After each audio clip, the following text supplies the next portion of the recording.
Hey guys, it's your boy Luke Truscott. Oh, what the hell was that? Never mind. Anyway, I just wanted to make a video, um, you know, talking to you guys about what my life's been like for the past few months and whatnot. So, if you guys didn't know, and I think I mentioned it in a previous video, I'm on benefits. I am a universal credit member, which means that I get payments once a month, and yeah, it's all right. But I just feel like they're not really helping me at the moment, and they say, "Oh yeah, the real reason why you're not getting jobs is because your CV is, not formatted in a way that can get you jobs." Well, how is that even possible? Because I've been using the same CV for like so many years. I think the last time I actually updated, oh, what the hell? Sorry, this thing on my sorry, laptop is just really frustrating me. But yeah. Anyway, so the last time I actually updated my CV was in 2020. Yeah, 2020. The real reason why that is, or 2021, the real reason why that is because I started working at KFC. I finished that job in December of 2021. So I updated it after I finished that and I actually finished college. And I finished college in June of 2022. So they're thinking, oh yeah, the real reason why you're not getting any jobs is because your CV isn't, up to standard. And what really frustrated me is because when I uploaded my CV the first time they asked me to, they said, oh yeah, you shouldn't have any of your, personal details like your national insurance number, bank details, a photo of yourself. I'm like, the only thing that was on there that was like information that employers could use against me was my national insurance number. That's it. I have never once put my bank details on my CV.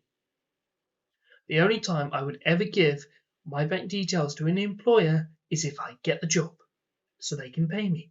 That's it. Like, what? And so then I tell my universal credit helper, he's a new guy, by the way, really nice. I've actually had three universal credit helpers since I last joined. Like, the first one was really nice. I can't remember her name, but she's now on maternity leave. I think for the UK, the average maternity leave is like upwards of a year, which is like crazy. And same with the work and health program, which was recommended to be by Universal Credits. Like, oh yeah, your original one's Holly Treble. She's now on maternity leave as well. So then I started talking to this different lady, and she was fine, I guess, but she wasn't really helpful. She was like, "Oh yeah, here is a bunch of jobs that you can apply for. Like, take your pick." I'm like, "Yeah, I applied for them.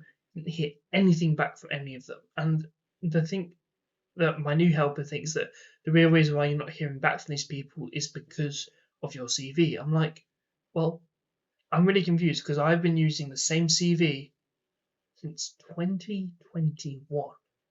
In that time period, I got on two jobs. Two. The real reason why I left them is because the first job was a pub job, and it's coming up to the end of my, final year at college, so I decided to quit because I wanted to focus more on my college work. Second job was at Smith's Toys Superstores in Stevenage. The real reason why they let me go is because it was so far away from the train station. They were like, "Oh yeah, we don't have the idea of our employers who don't live in Stevenage walking like 30 miles in the dark back to the train station and having to waste their, hard-earned wages on a taxi to get to the station." I'm like, I mean, kind of makes sense because like I can't drive. My dad and sister would probably still be like asleep by then, and they drink alcohol. So there's no way they're going to be picking me up back from work because drink driving is illegal, and they know that. So what would even be the point? Anyway, so I edit my CV and say they gave me all this feedback back. So I'm like, okay. So I edited my CV for the second time. It's like when I get the feedback, it's like that's better. That's all the feedback that I got when I redid my CV. I'm like, what the hell is this? Like, that's the feedback you're going to give me. Like, what? No more, And I got confused because it said on the thing, like, it even showed the previous feedback they gave to me, which was utterly stupid because I'd gotten rid of all of that. So why did they even mention that? Also, who puts a photo of themselves on their CV? Like, why? Those things can be photoshopped, faked, taken off the internet. Like, the only, like, they would know that you were lying if you actually met that person in person for a job interview. And, like, in my personal opinion, you can only know someone when you're hiring people until you've met them for a job interview or given them a trial shift. That's it. Then you can find out how competent or incompetent they are. They're actually, telling the truth about the skills that they have. So you can actually like make a decision on whether or not you actually want to hire that person. That's how it should go. But nowadays everything is just run through the internet, and the real reason why I think that I'm not getting any jobs is because these people just aren't getting back to me. Like, even if I'm not successful, just send me a, automated email via Indeed or to my email saying, unfortunately, you haven't been processed for the next stage of the, job application process, but better luck next time. That obviously then tells the person, oh, I'm not getting the job, but I know I can do better next time. Thanks for the feedback. That's actually being positive. But all they care about is just making money because business practices, meh, meh, meh. I hope with this new Labour government they can actually make some changes because the Tory government said that if they'd stayed in charge, they would just be like reducing the amount of universal credit payment people like me get each year. I'm like, the fuck? Like, this is taxpayers' money that people are paying taxes for this. Where is all that money going to be going? Well, anyway, that didn't even happen, so woohoo. But it also said that my time in the work and health program was going to be finishing in August of this year. I'm like, that doesn't make any sense. What if I don't get a job before August? They're not going to even be helping me anymore. Like, what the hell? I just feel like until I get a job, I'm going to be on universal credit until I'm like 30. 30. And I'm 23 at the moment. Jesus fucking Christ.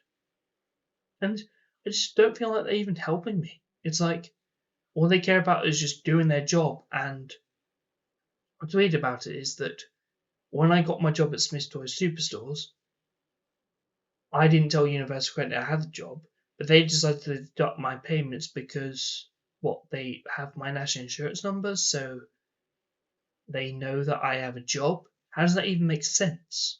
Jesus Christ. Like,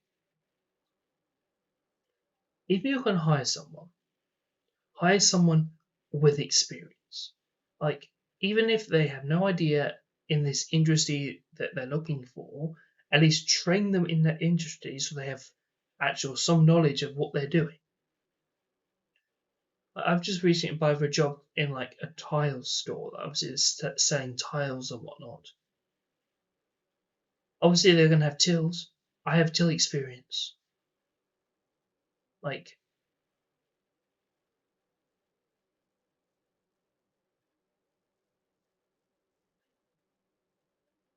hire me. Obviously I've been serving customers since I was like 17. 17. It's ridiculous. Oh, we're just gonna hire people fresh out of school. What? They have no experience. Or we're going to hire people who've had previous jobs in this industry who have more experience than you.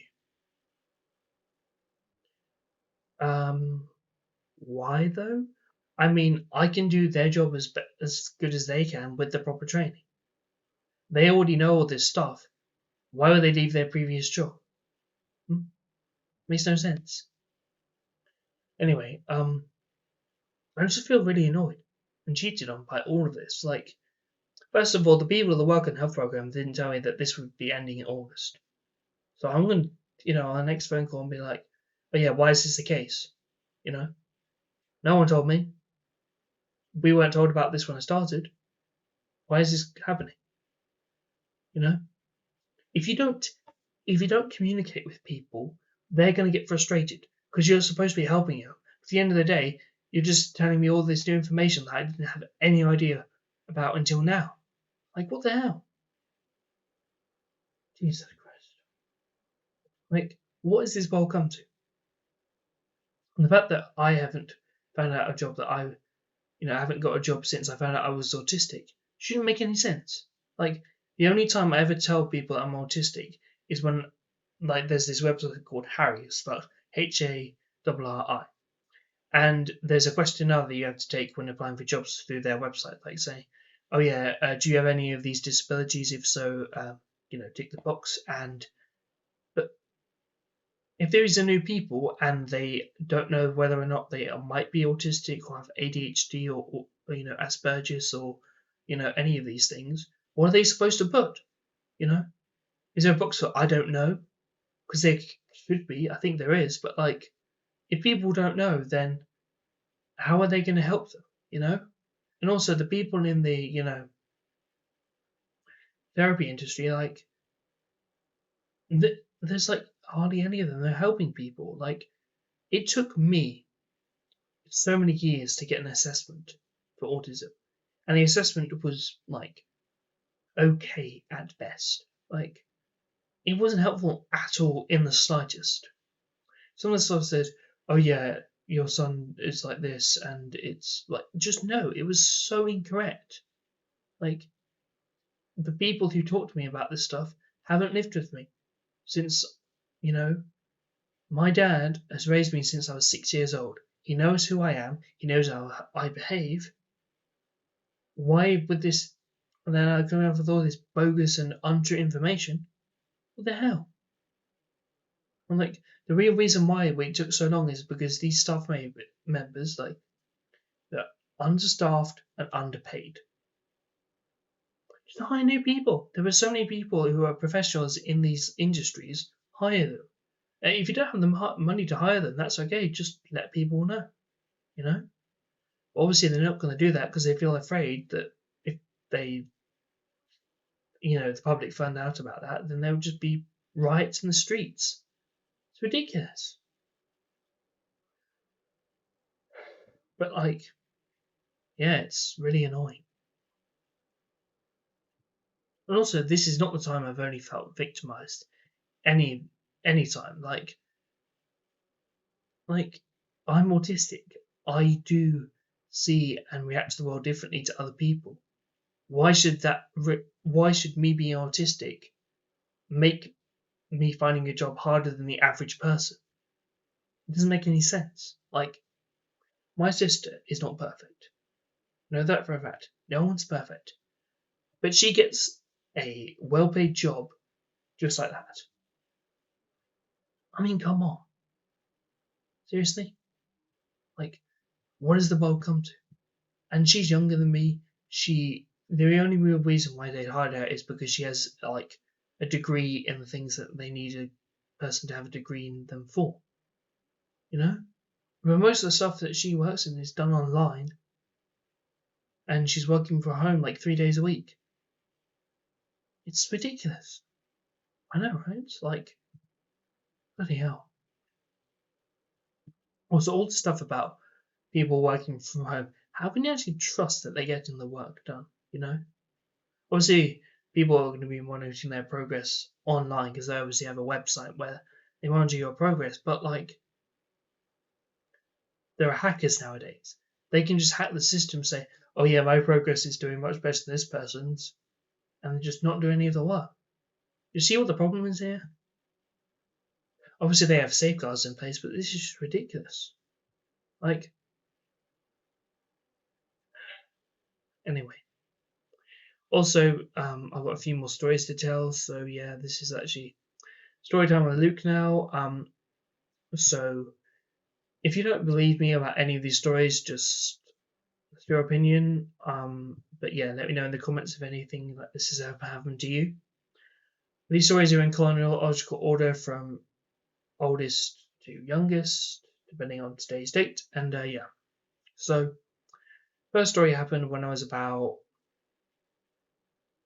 15, 16 years old, I think. I was still in school at this time, and I was playing football with my friend Dylan, my friend Jamie, and his younger sister. And we were playing football on the grass without any shoes because we thought it would be a cool idea. When the game ends, I go to back to put my shoes on. Then Jamie's little sister comes running up to me and shouts, "Boo!" right in my face. And as an accidental reaction, my knee goes up, like my leg jerks up, and my knee collides with her face, specifically this part here. And she starts crying, and I start apologizing. And Jamie's like, "Oh yeah, you kicked a shoe at my sister. We're not going to see you again." Blah, blah, blah. I'm like, first of all, I apologize, and obviously he's an absolute douchebag because, of course, he is. Like, if you're going to react like that, even when your friends just said sorry to you, what the hell are you doing? You need help. Like, seriously, you need help. And you kicked a shoe, and he said I kicked a shoe in his sister's face, like, in his sister's face. Like, first of all, I accidentally kneed her in the face because she shouted boo in my face. Second of all, my shoe was on my foot. My shoe fell to the floor while my leg went up because of how gravity works. How on earth will I be able to kick a shoe in your sister's face? Also, why would I do that? Like, seriously, if I did it intentionally, you would probably beat me up. But obviously, because there were so many people around, he obviously didn't do that because he didn't want to get arrested. That's fair. So then the second story happened when I was about 17 years old. So I'm going to college. I used to go to college to do level 2 creative media in Melbourne City. And to get there, I would get the train and walk from the train station to the college. It was about a 5-minute walk. But I always used to take this fun route, which would take me through this tunnel. And at the end of the tunnel, there was this zebra crossing. So I'm walking across the zebra crossing, and this person comes up, doesn't see me, comes driving up to the edge of the zebra crossing and just brakes just in time so he doesn't hit me. And he's getting all frustrated, like, "Oh, I didn't see you there." Blah, blah, blah. I'm like, and I shrug my shoulders and I'm like saying to him so he understands, "I was in the middle of the street. You should have seen me. What the hell is up with that?" And this guy is clearly drunk and intoxicated because he starts talking gibberish and like, blah, blah, blah, blah. And like, "Sir, you're clearly drunk. If you don't get out of the vehicle, I'm calling the police." So he gets really aggressive with me. And then luckily for me, there's a couple nearby who sees the whole situation. They're like, "Just be on your way. We'll sort this out. We'll call the police. This is ridiculous. Why is this person drink driving this early in the morning?" It wasn't even 9 o'clock. My lessons back then in college were always 9 in the morning till 4:30 in the afternoon. What the hell? This guy's life was clearly going down the drain, and he started drink driving. Luckily, myself and no one was hurt. So yeah. Then the third story is actually connected to the first story. So I'm about 17 years old. I think it's the summer of 2017. Just finished my first year of college, playing football with my friend Thomas Stanhove at the park. Then Jake from earlier, so Jamie from earlier, and his friend Jake, wearing masks, comes up and starts threatening me, and like, you kicked a shoe in my sister's face. I'm like, "No, I didn't." And he's like, "Oh, you're lying to me." I'm like, "No, I'm not." Also, that happened ages ago. Why are you just, threatening me about it now? And he's like, "I don't give a shit. I'm going to stab you now," or something, that shit like that. Then they steal my ball. Obviously, I call the police on them, and then the police sort the whole situation out. And then a few months later, I go to court and explain the whole thing. It's like, also, Jake's lawyer was absolutely stupid. Because I told them, "Oh yeah, this is the length of blade that could have, stabbed me." I was like, centimetre by 1 centimetre, because in school I've always learnt that when you measure the area of a triangle, you just times the two lengths. You never use the bottom part because that's what I've always been taught. And he's like, oh yeah, we're going to be stabbed with a square blade because that doesn't make any sense. I'm like, are you dumb, sir? Like, what the hell? Anyway, so I win the court case, but I only get compensation for the ball that was stolen, not for nearly being stabbed and killed. Then a few months later, I see Jeremy again say, "Oh yeah, it was a knife, by the way. It was a lighter." I'm like, that's even worse. Like, what's worse, getting stabbed or getting burnt? In my opinion, getting burnt is even worse because those wounds take way more time to heal. Plus, I'm in an open space, no medical equipment on me. I've just got my phone, my wallet, and my football. That's it. Like, what the hell?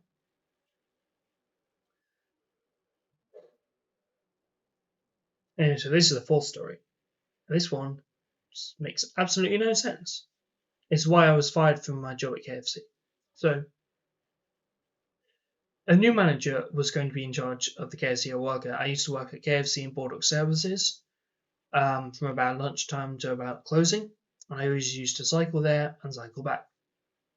Quite hard, but still alive, so. Anyway, so when this new manager comes in, I wasn't feeling so good on my work shift. I must have eaten something that my stomach didn't agree with. I actually do have some intolerances, but it's fried chicken, so what's the worst that can happen? Anyway, I'm feeling really ill. So I tell the new boss, hey, I can't work anymore. I know it's an hour before I'm supposed to go home anyway. I'm feeling really ill. I feel like I might throw up at any second now. Can I please go home? He's like, oh yeah, do you think this is a chicken shop? I'm like, no, but it kind of is. He's like, oh yeah, don't you talk back to me like that. You're fired. I'm like, okay, well, I'm feeling ill. So you're going to fire me because I'm asking to go home because I'm feeling ill. He's like, yes, that's what I'm doing. I'm like, well, screw you. Okay, like, I'm feeling ill. You're treating me like shit. I'm going to quit anyway. So I quit, grabbed my stuff, went home, never went back there again. Like, you're new there, I understand, but you're going to treat employees like that when they're feeling ill. Like, if they're going to throw up on the premises, they should not be allowed to work there. Okay, this isn't America. This is Great Britain. Very different. If you're going to treat employees like that, then I'm going to fuck off and go home and never work there again. I lasted 6 months there. I was actually working really well there. Yeah. I told them that I can only work on these days at these hours because of college. They were like, oh, that's fine. You know? Obviously, during the summertime, I was able to work at longer hours because it was summertime. I told them that, hey, I'm going back to college in September, working at in college on Tuesdays, Wednesdays, Thursdays. Okay, like you can work 4 days a week plus evenings after college. That's fine. I don't mind. But it was so ridiculous the way they treated me at the end. It's absolutely crap. Like, why? And here's the fifth one. Now, obviously, this is in chronological order. This is the story that I tell in the end because I remembered it. And so how was I treated when I was working in McDonald's? Yeah, I used to work in McDonald's. Can you believe it? So, when I was working there, I wasn't feeling too well. I had a really nasty cold, and my back started hurting. If you didn't know, a few years before then, I was playing football at school for my final year, GCSEs. And when I was playing football, this idiot decided to barge me into the post. Obviously, football posts made out of metal. So when my back connected to the post, it really started hurting. Then I managed to start playing again, and a few years later, this injury comes back. So tell them, I'm sorry, I can't work anymore at the moment. My back really hurts. And I don't care. Just go and sweep the freezer for me. You'll be fine. Like, no. well, screw this, I'm leaving. You're going to treat me like shit. I told you my back's hurting, so I'm leaving. So like, oh yeah, we're going to let you go now. You clearly aren't fit to work here, so yeah. Yeah, those are some of a few stories that happened to me where I was clearly a victim, and some people nowadays, especially if you're going to work in fast food chains, just make sure you have a good relationship with your manager, because sometimes managers don't only care about making profit. They don't actually care about treating their employees with respect. The only manager who actually treated me with some kind of respect was my manager at Burger King. He was the best manager I ever had, hands down. Oh, I was one in Letchworth. He was always polite, always kind, always understood what was going on, always helpful. And yeah, I respect managers like that. I respect managers who respect and care for their employers, as well as trying to make a profit. Because obviously you have a very busy job. But if you don't respect your employees as people, then and treat them like crap, then they're gonna leave. Simple as that. Anyway, hope you guys enjoyed this video. Don't forget to like, comment, share, and subscribe. We'll be back for a few more videos in the future. Have a great day and peace.